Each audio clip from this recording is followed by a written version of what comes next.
Be seated.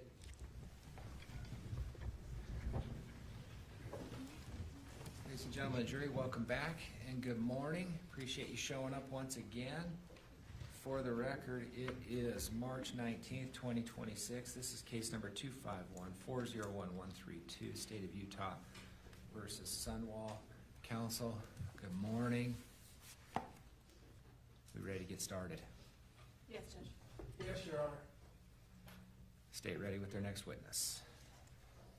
We are. Judge would call Chad Moore, and he is online rather than in person. Thank you.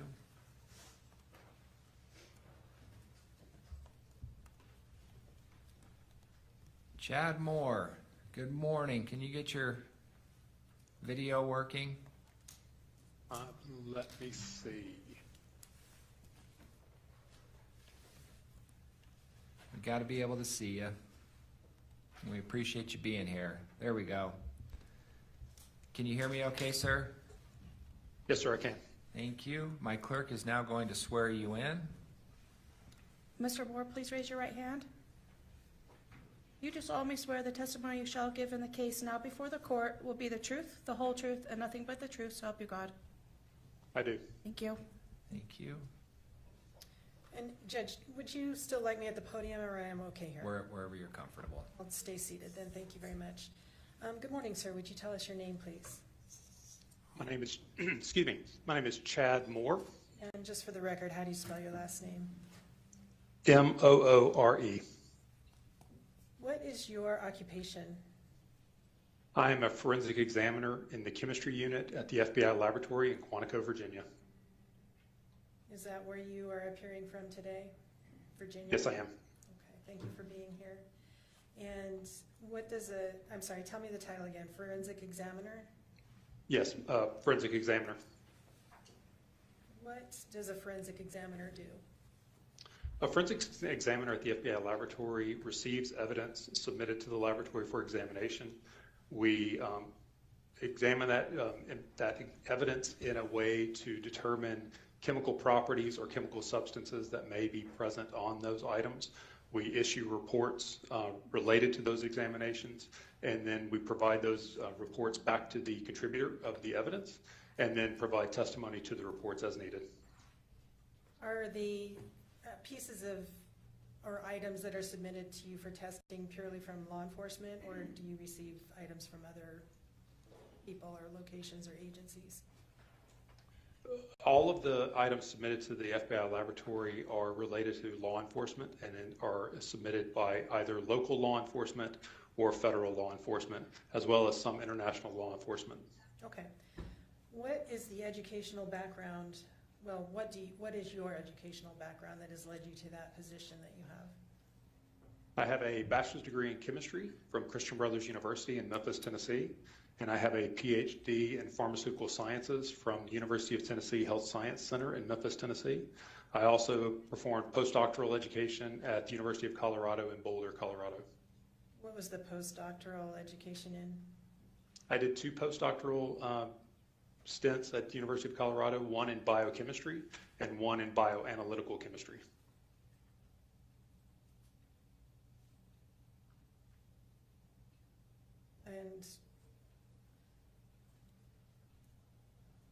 And tell us a little bit about your employment history after obtaining those degrees and educational background.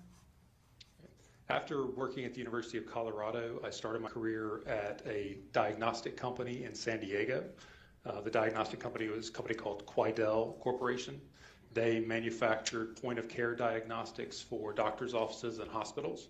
I was a manager of research and development in that role.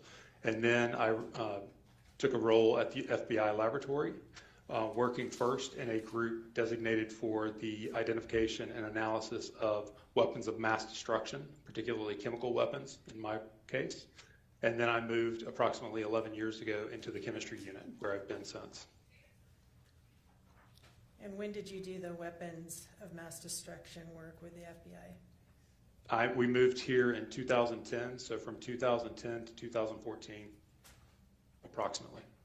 And so is it fair to say you have been with the FBI laboratory since 2010 then, Yes, it is. up until today? Yes, it is. All right. Are there any certifications or professional licenses that are required for your position? There are no professional licenses required for my position. However, I did go through a training program with the chemistry unit to learn the technical procedures as well as to learn how to handle evidence, store evidence, analyze the evidence according to the technical procedures, write reports, and learn how to provide testimony to those reports. And is that training program done by the FBI Yes, it is. in addition to all of your educational background? Yes, Is that correct. accurate? Okay, how long was that training program? It was approximately a year and a half. Do you have any ongoing educational requirements to maintain your position? Yes, the FBI requires that we perform a certain number of continuing education hours every year. We are required to perform up to, I believe, 16 continuing education hours per year in the unit. And have you maintained those consistently since your time with the FBI? Yes, I have. Are you considered a special agent or something else? No, I'm not law enforcement. All right, you're a civilian employee of the FBI, Yeah, supports employee is how we phrase it. support employee. And Correct. so what do people call you? Is it Mr. Moore, Dr. Moore, hey you Moore? I have a PhD, so I get both Mr. Moore and Dr. Moore, so whatever is most comfortable. All right. Can you tell us a little bit about your job duties in the position that you are currently in?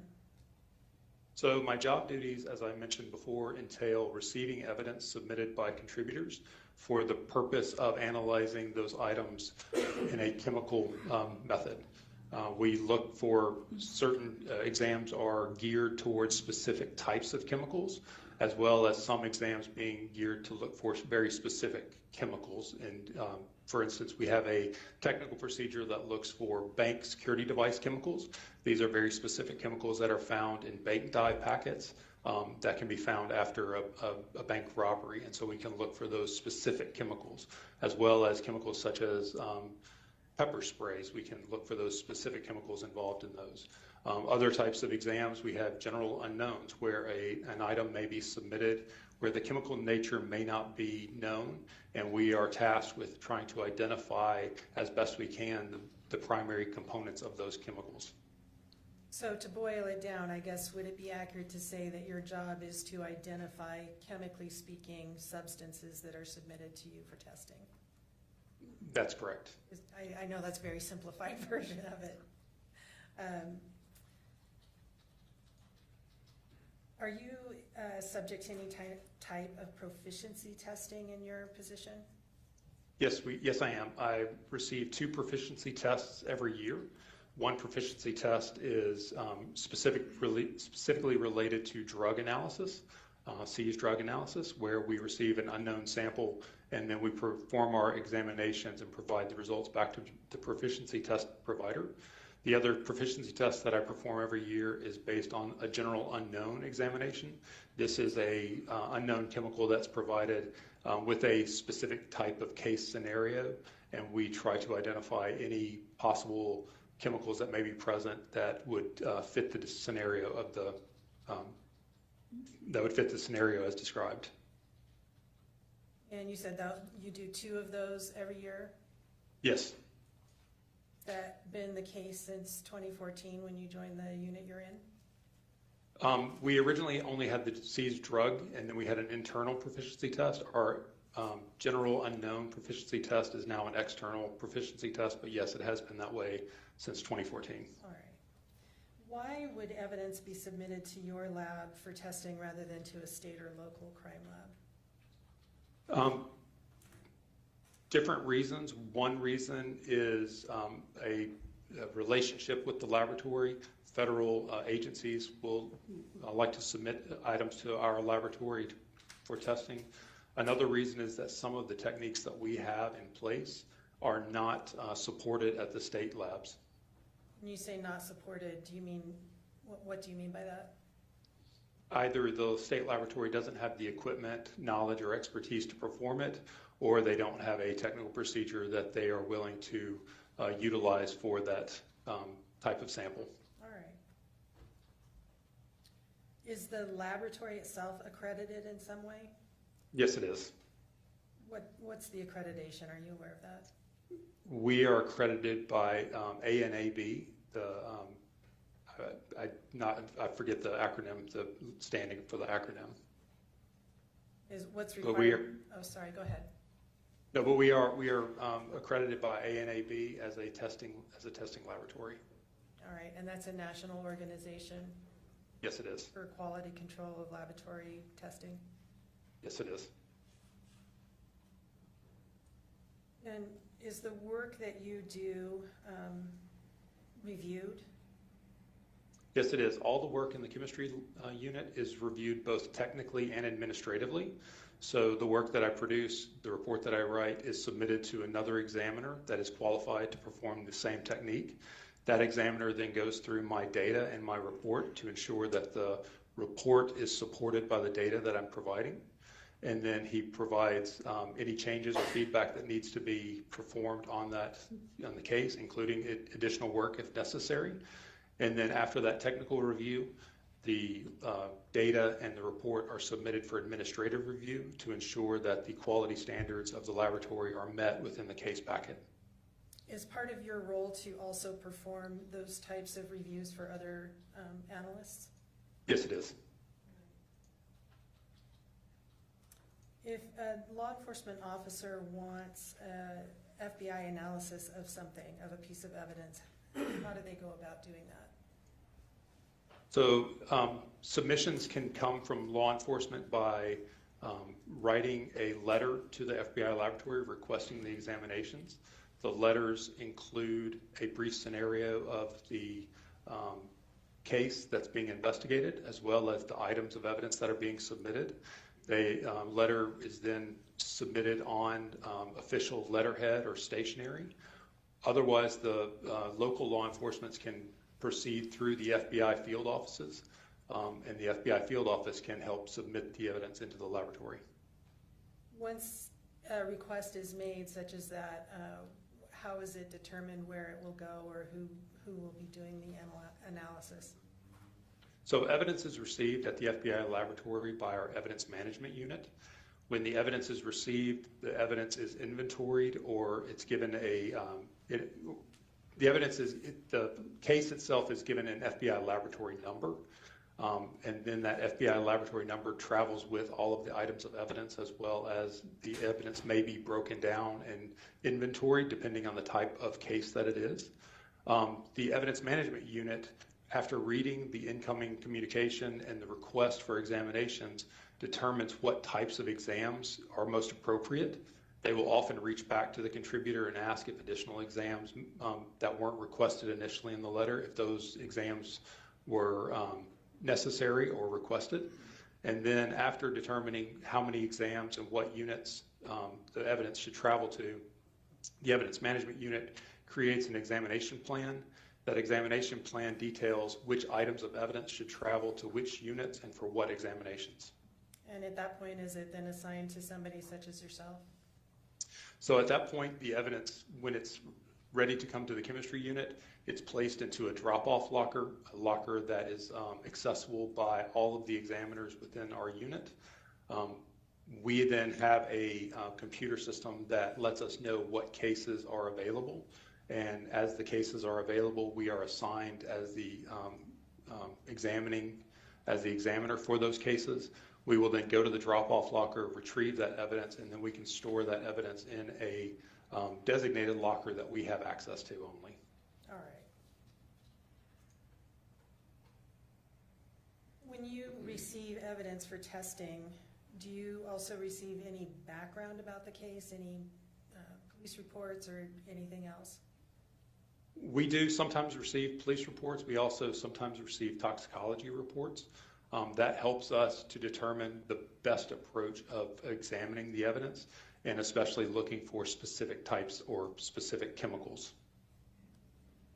And did you receive items for testing in a case involving Megan Sundwall? I did. When did you receive that? If I can just look at my notes, Your Honor. Would that help you refresh your recollection as to the date? Yes, that would. Go ahead and refresh your recollection and look up when you're done.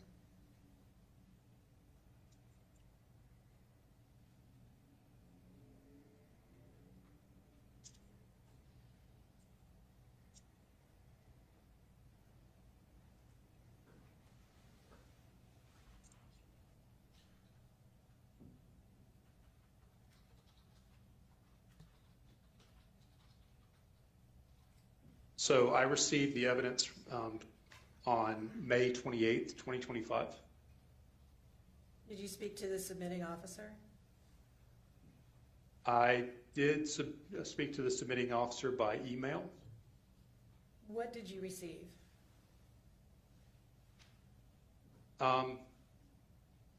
Originally, I received one container, and within that container, I received items of evidence that were a glass vial with a liquid, as well as 2 syringes.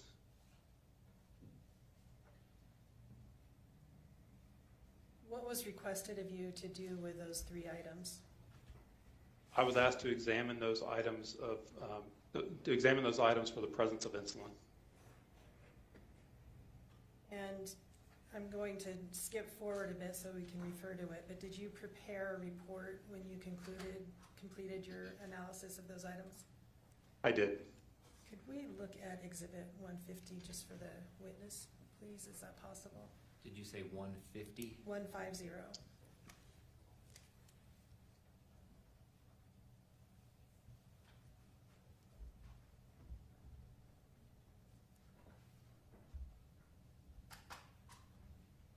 Okay, do you see that item before you? I do. You recognize that? I do. What is it? So this entire packet is a case packet that I prepared for discovery that includes all of my notes as well as a laboratory report, which you're showing me right now. This laboratory report was submitted to Detective Farney regarding my results of examination. Okay. And the date of the report was August 26, 2025? Yes, it was. That'd be roughly a month after you received the items for testing. I received the items in May. Sorry, that's a little brain blip of mine. So that would be for 3 months. Correct. All right. And you mentioned you received a vial and 2 syringes that you were to test for the presence of insulin. Correct. Can you tell us, now we are looking at, oh, I'm sorry, can I ask to admit Exhibit 150, please? Mr. Williams? The entirety? Can I see what the exhibit?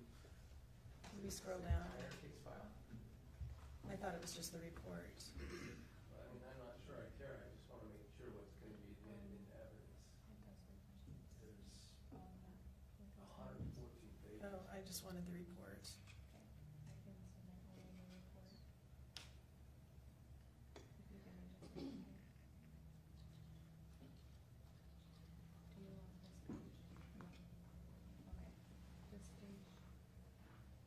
Do we have a designation of which pages?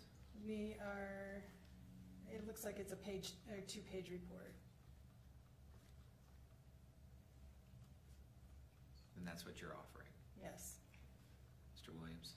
Just to make sure I've got it, Judge, maybe I can make record of what I understand that to be. So, okay, I see 2 of 2 finished. No objection. Court received states Exhibit 150 with the specified pages. Wish to publish? Yes, please, thank you.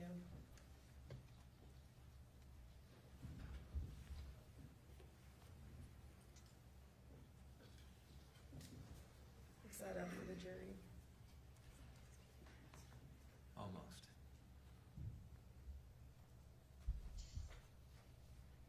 All right, it's up. Thank you. Doctor, more, you list in your report, down toward the bottom of that first page, the items that you tested with item numbers. Can you tell us a little bit about the item numbers? It has two, item 1, et cetera, down that first column, and then more description with additional item numbers. Can you tell us the difference between those?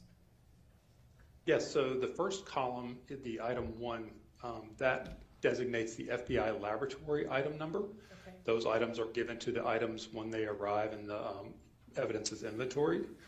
The second column is a description of what that item actually is.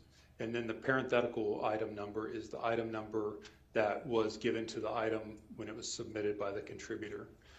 The different items during inventory, the items can be broken down into additional items. So for instance, item 1 was originally received as a glass vial with a sealed glass vial with a liquid. So the vial itself, the glass vial, was then broken down into the original glass container as well as the liquid, and the septum was parsed out as another additional item called item 1-1, and that was for an additional examination by a different unit. All right, so in other words, the glass vial was broken into two separate components, the vial itself and the contents of the vial? 3 separate components, in fact. The vial itself, the contents of the vial, and then the seal that was sealing the contents within the vial. Right, gotcha, thank you. What about the 2 syringes? Did those have separate components that you broke out into different item numbers? So the syringe that was designated as item 3 by the contributor was listed as item 2 by the FBI laboratory, and the syringe that was labeled as item 1.1 was listed as item 3 in the FBI laboratory. And those item numbers are based on just the process of inventory and the timing of retrieving those from the original container. What does item 4, secondary evidence, refer to? So secondary evidence at the FBI lab is an item of evidence that we designate as evidence. This is an evidence item that results from our processing of other items of evidence. So we, after processing items of evidence, if we feel that our processing may have damaged or disrupted the evidence to an extent that it cannot be recreated in another lab, we submit our processed evidence as secondary evidence.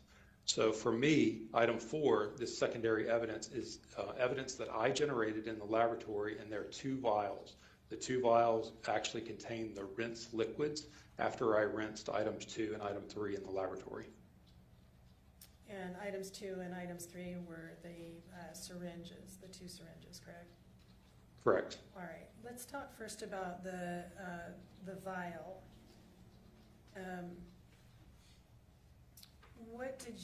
How did you begin your analysis of that item?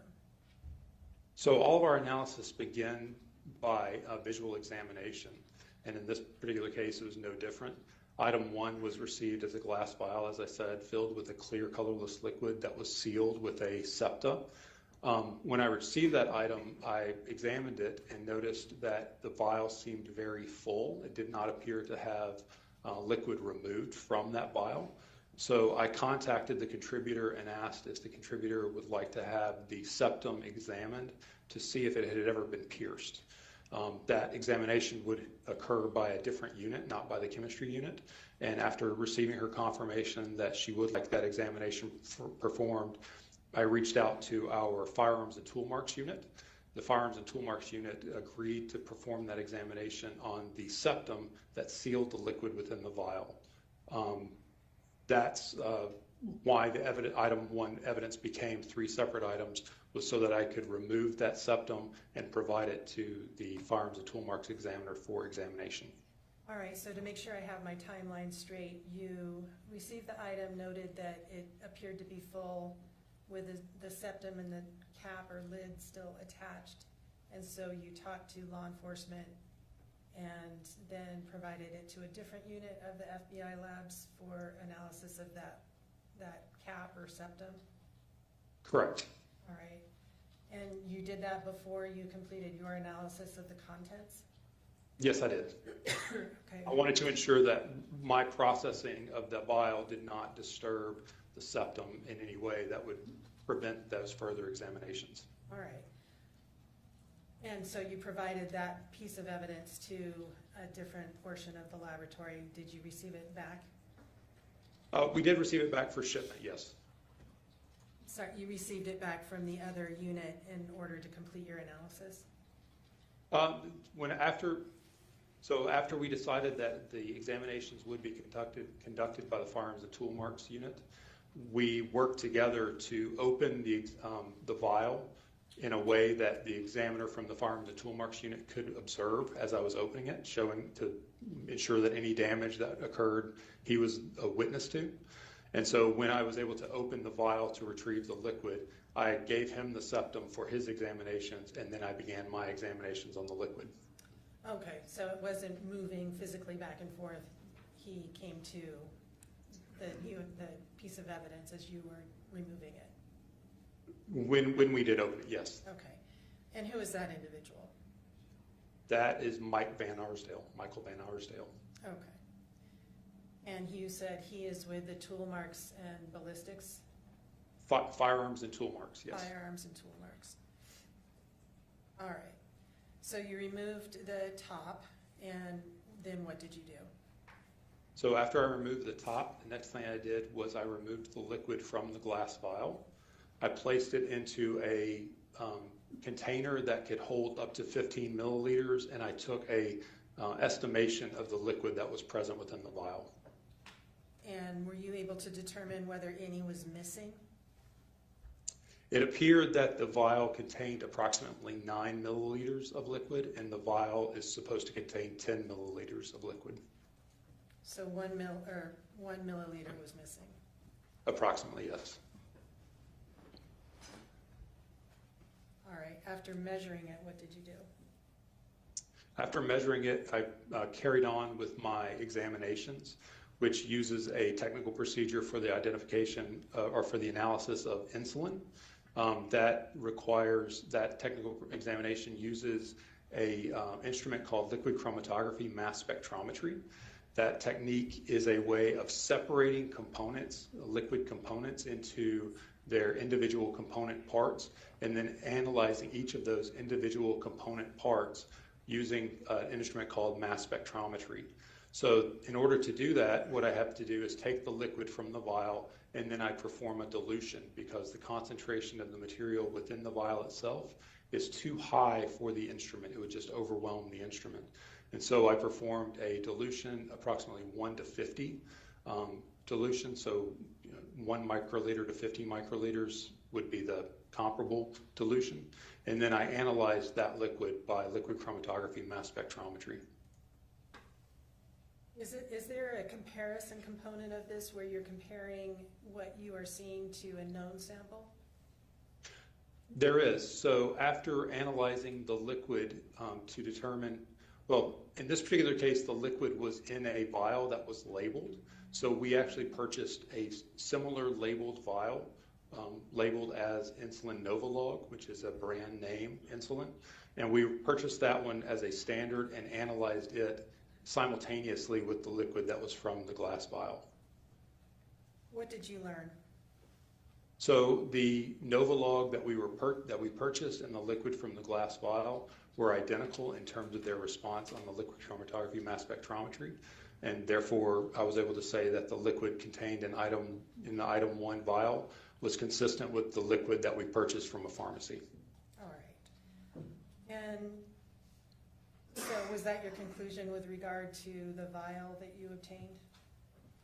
Yes, my conclusion for item 2 liquid was that it was consistent with containing the insulin Aspart, which is the generic name of the insulin in Novolog. All right.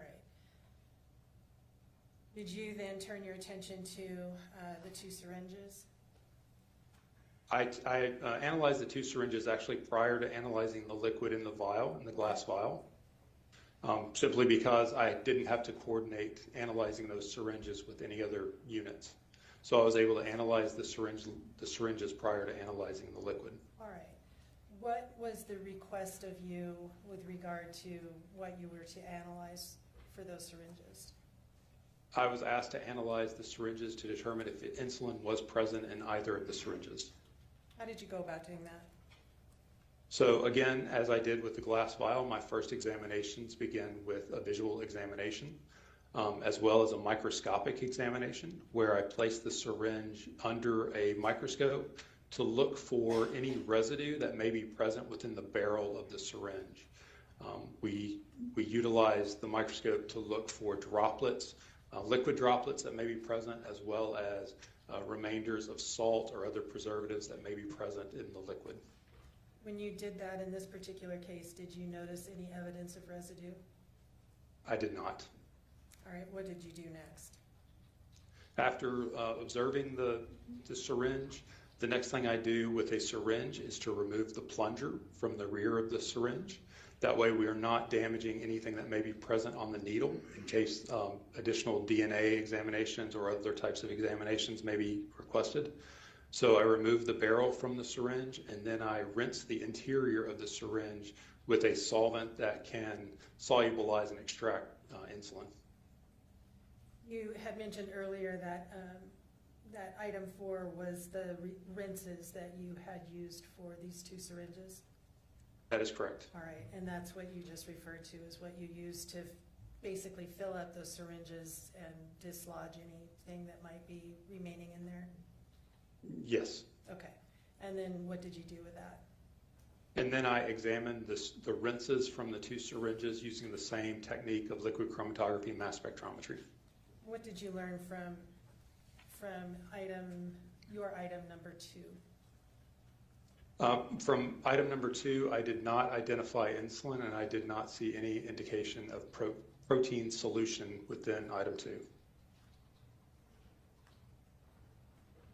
What about item 3? Same result. I did not see any indication of insulin or any protein material within item 3. What was your conclusion from what you observed and tested? My conclusion was that insulin was not identified within either of those items. And was that conclusion reviewed in accordance with your laboratory's policies? Yes, it was. Yeah, that conclusion was then approved? Yes, it was. All right. If we could scroll down to the next page. Does this page contain your conclusions with regard to those, what you determined? Yes, the results of examination are contained there. All right. One moment.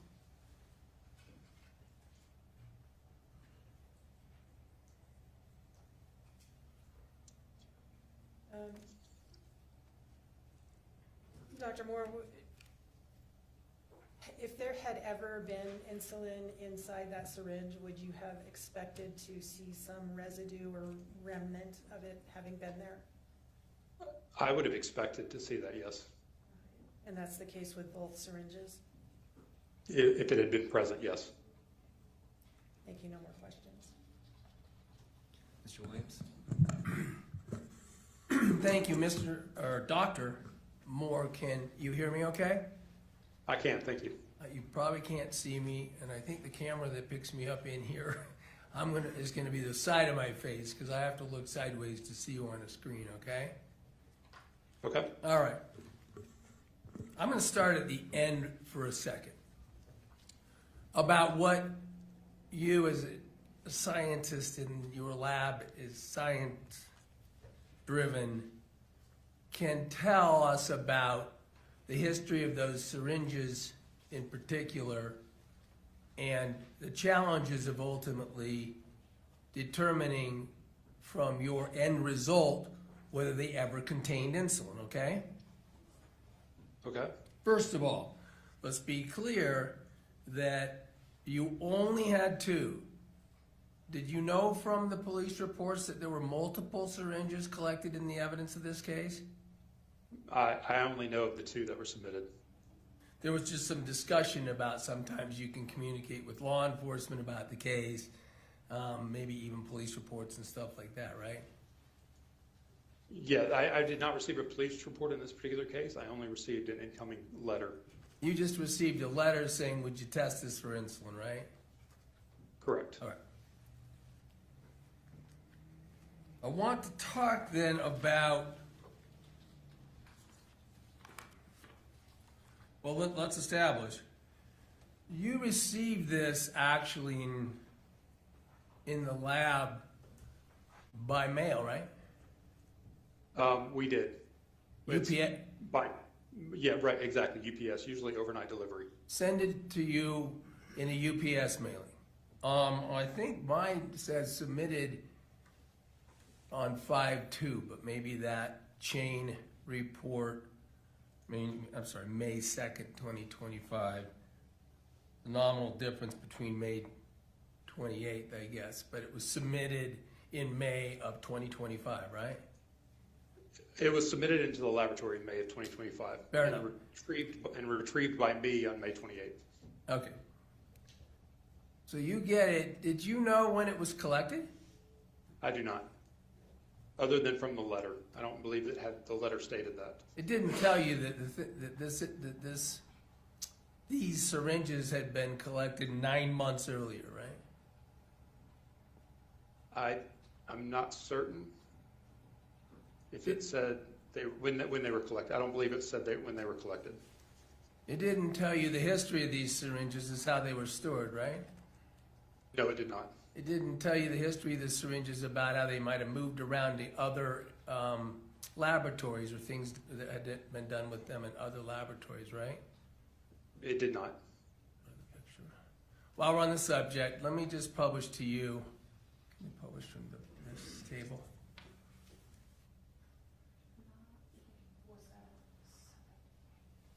Oh, sorry, you're not looking. I'll get to it. Do you have, do you still have the ability to publish that 114 pages? Yeah. Okay. Can you publish that? Ultimately, Doctor, I think from in here in the courtroom, the jury ultimately would just get your pages of your report. But what page is that on?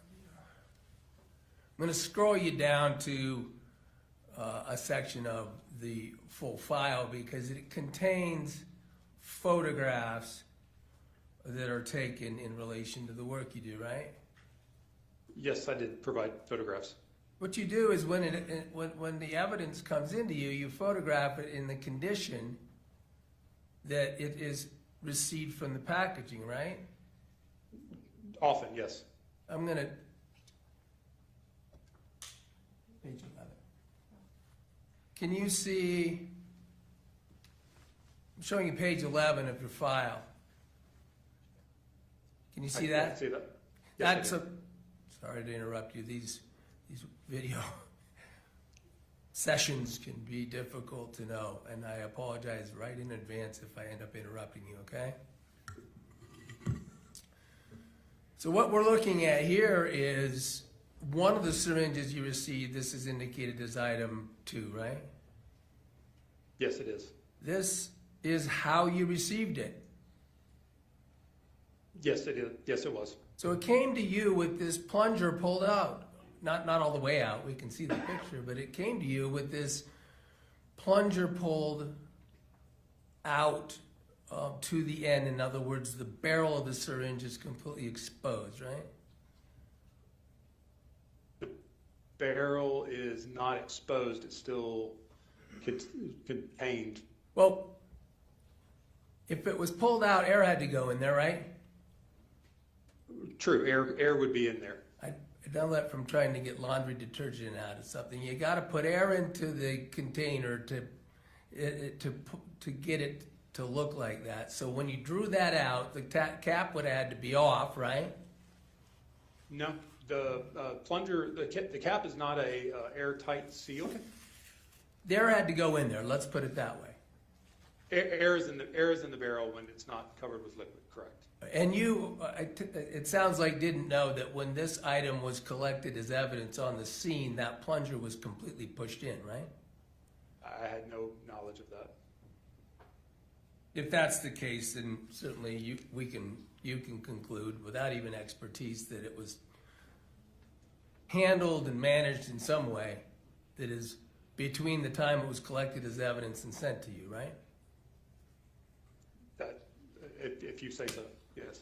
Well, if I got a picture of it being collected with the plunger all the way down and you receive it with the plunger all the way out, then you know you're not receiving the evidence as it was collected, right? Right. Correct. Someone did something to it. Actually, let's move on. You don't know that. Let me get to some points that relate to why I'm asking you these questions. In your field, and particularly with regard to testing for insulin, chemistry-wise, some challenges are that insulin molecules and insulin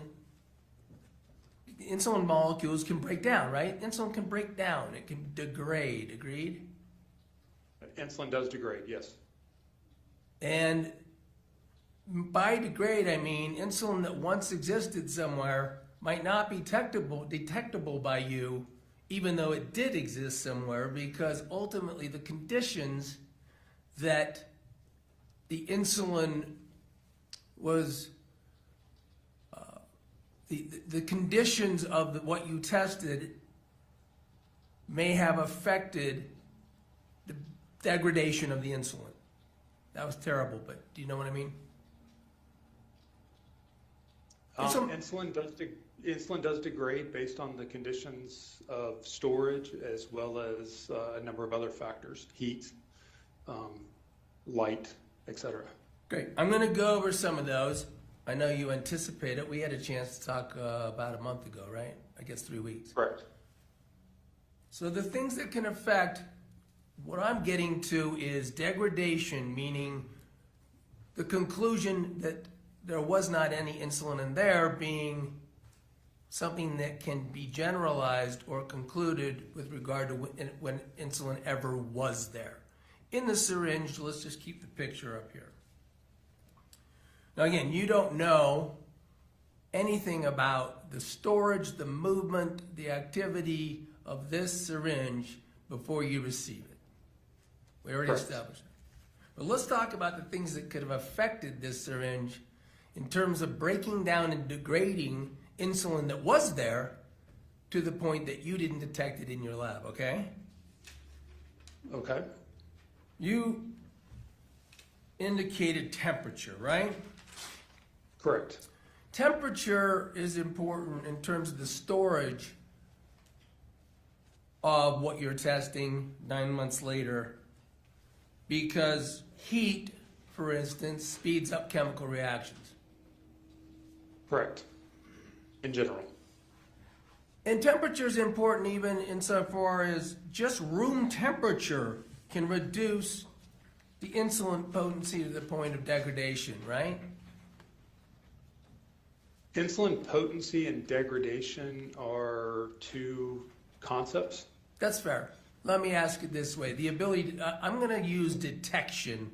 I think we determined in our last discussion that there's a lot of scientific notions to breaking things down and degradation. So let's just say, talk about things that would affect the ability to detect insulin in your lab as you did, okay? All right, temperature you already said can affect it, including room temperature. You agree? Storage conditions do affect it. Without knowing specifics, I don't have any specific information about the time frame of degradation at room temperature of a semi-dried insulin. Well, we can scroll down here. One of the syringes, oh yeah, it's Chelsea has to do it. Let's go to the second syringe, just to be fair.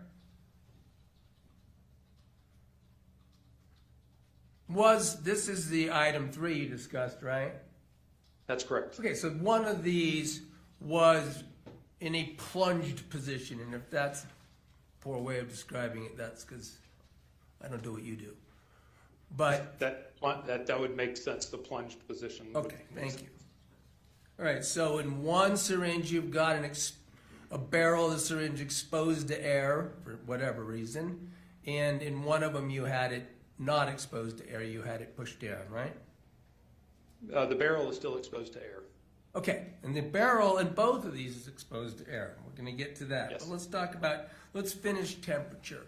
I mean, even in your manual and training, I talked about room, I talked about heat, you talked about temperature.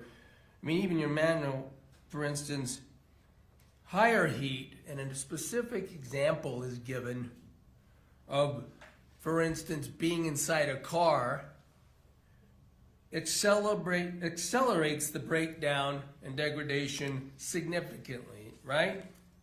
Correct. You don't know how many times this thing had been in a car, driven around the labs, things like that, right? I do not. And look, I mean, it degrades even when it's kept in the right conditions over time, right? Insulin that's not protected in certain ways, commercial insulin like pharmaceutical grade are often stored with a number of preservatives to help maintain its integrity during storage, shipping, whatnot. Once exposed to room temperature, we talked about this in your own agency manuals and your own experience and your expertise. Once exposed to room temperature, rare degradation increases, right? It will, the degradation rate will increase under those conditions, yes. Light, UV exposure. UV exposure can damage insulin and degrade it and affect its detectability in your lab. UV exposure will damage insulin and cause it to alter, yes. And just to be clear, UV light comes from the lights that we have inside our rooms, right? It can, depending on the type of light bulbs. Regular light bulbs how about incandescent lights? I'm not an expert on the types of lights that generate and the amount of UV that's being generated. Okay, fair enough. We just know that various kinds of lights, even that we have indoors, have UV in them, right? Have the potential, correct, yes. Another thing is what your manual describes as mechanical stress, meaning agitation, movement of the insulin can affect degradation and detectability, right? True, physical agitation can cause protein denaturation and fractionation. But when it moves around, to be in layman's Generally in the liquid form. Okay. And it can stick to surfaces, right? True. And actually, some of the surfaces can affect its detectability because it binds to them and becomes structurally altered. Agreed? I think when it sticks to surfaces, it's more of a loss of material, not a structural alteration. But when it sticks, there are some surfaces where it can stick irreversibly. It can irreversibly bind and not be rinsed away. So even if it's still there, you're not going to find it because it doesn't get into your rinse. If it's on those surfaces, correct. One of them in particular is plastic. Certain plastics, yes.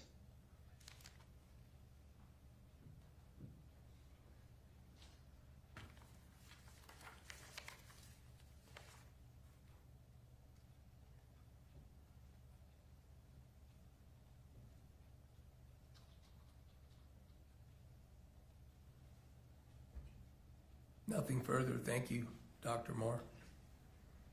Redirect from the state. Very briefly, Judge, thank you. Mr. Williams just asked you about the position of the plungers in the two syringes that you took a look at. You don't know one way or the other whether those were extended or depressed by other crime lab analysis Analyst, I should say, before you received those items, correct? Correct. All right, it could have been them, it could have been anybody, you just don't know. I had no knowledge of what happened to those syringes prior to arriving at the lab. All right, and Mr. Williams just asked you about types of plastic that affect the quality, I guess, of the remnant, and you said some plastics. What about syringe plastic? Syringe plastics, especially plastics that are designed for protein drugs like insulin, are typically less likely to bind proteins. What does that mean? Like less likely to bind? So as I said, certain plastics are prone to adhesion of proteins. So proteins will stick to those materials and then not release, so they become irreversibly bound. Medical grade plastics that are designed for protein injections, such as insulin, human growth hormone, even things like the GLP-1 inhibitors that are out on the market now, those types of proteins are packaged and utilize plastics that are less likely to absorb the protein onto their surface. Okay. And Mr. Williams just went through some examples or things that may potentially affect remnants in a syringe: time, storage conditions, temperature, light, movement. With consideration of those, and with your educational background, your years of experience, your knowledge of the capabilities of your testing equipment, are you confident in your conclusion that neither of those two syringes had contained insulin? I'm confident that my conclusion that they did not when we received them. That is correct. Okay, thank you. Let me clear this up. That they didn't have insulin when you received them because your testing didn't show that there was insulin when you received them, right? That's correct. You're not making any conclusion about whether they might have had insulin 9 months before that. I can't determine what happened to the syringes prior to my receiving them, whether they contained insulin and it was rinsed or removed in any way. So in terms of, again, when you received them, we talked about all the degradation, but it's certainly scientifically possible that they did have insulin in them 9 months before, but not insulin that you could detect in your laboratory when you did the test. That's your conclusion, right? I mean, it's like I said, I have no knowledge of what happened. So. Thank you. Anything else from the state? And just to reiterate, I guess, your conclusion was that these syringes had not been, or had not contained insulin, is still a conclusion that you're confident in proffering? All I can say is that they did not have insulin when I examined them. Well, the request was for you to test whether they had contained insulin. And you Correct. knew from when you received them that there was nothing in those syringes in particular, correct? When they I were examined empty. them, Sorry, let me rephrase that. The syringes were empty when you received them. when I received them and did my examinations, I saw no indication of any liquids or residues from salts, buffers, preservatives that would normally be found in an insulin preparation. And had insulin been inside those syringes, you would have expected to see some remnant, some molecular remnant of that presence. I would have seen some sort of residue, either glycerin preservative, which isn't going to evaporate, or solid crystals from the buffers or other salts. And you did not see any of those indicators of presence of insulin? I did not. Okay, thank you. I don't know if we're beating a dead horse. I'm sorry. I don't know what the questions that are come back to, whether your lab can conclude that the syringes never had insulin in them. I mean, we specifically talked about that in a recorded interview a couple of weeks ago, right?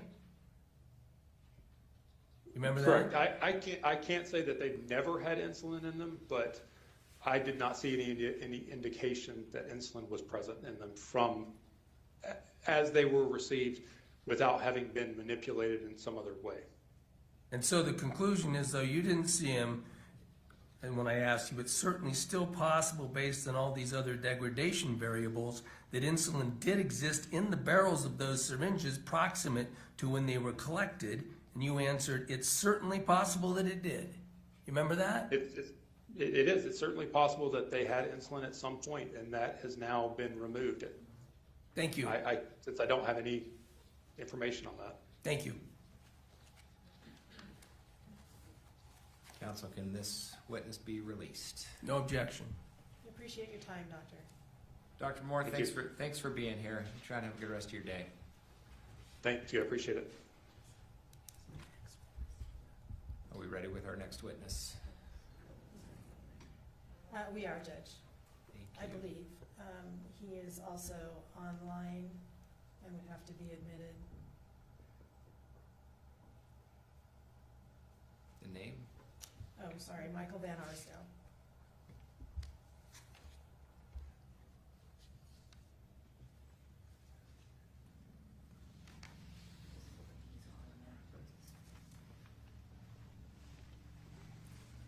Do you want to take a break and try and I'd let him know to log in. get your witness on? It would just be a few minutes, Judge, that would be fine. He's not on right now. He wasn't on yet.